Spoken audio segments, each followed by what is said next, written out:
erkek atауына себеп төртлікке байланысты. Төртлік қыркүйек айының соңғы күндерінде таразы жұлдызы тау суы салқындайды, суға түсуге болмайды.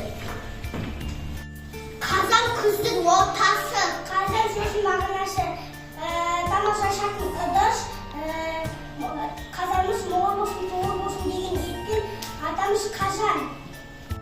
Жапырақты бәрі сағай жерге түседі. Сосын біз алтынымыз деп атаймыз. Бұл бидай ас атасынан, нан атасы дән. Апа бидайды ас екен, алтын күміс тас екен. Мынау қарақұм керкістікте өседі. Қарақұм кетақ жақсы пайдалы дақылдарын білер. Бұл жүгері бұл керкістікте өседі. Жүгері артық күмістана жататын бәлгідің дақылдарын білер. Адам ағзасына өте пайдалы, өте тазалайды. Бұл жүгеріні біз пісіріп жейміз. Бұдан попкорн жасап жеуге де болады. Балаларым қайда жүрсіңдер?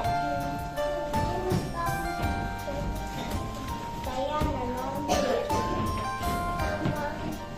қандай пішіне ұқсайды?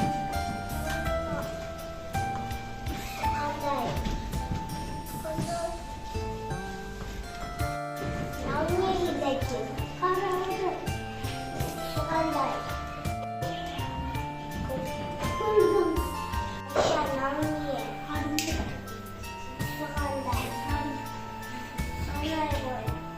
1, 2, 3, 4, 5, 6, 7, 8. Балалар, сендер не ойын ойнап жатсыңдар? Үгіністерді ойнатуға.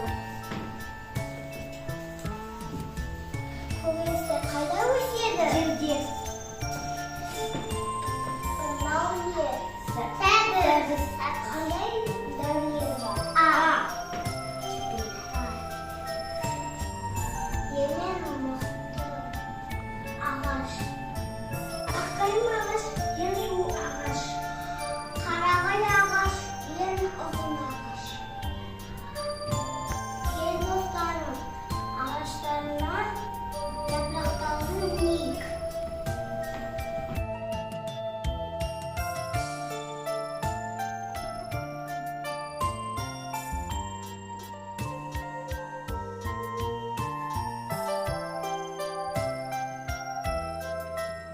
Балалар, көрдіңдер ме? Жердің көрі тау болар, елдің көрі мал болар. Бабасы ертеңді, бабасы орады. Даша. Yıldızlar yığın, yıldızlar buyurun.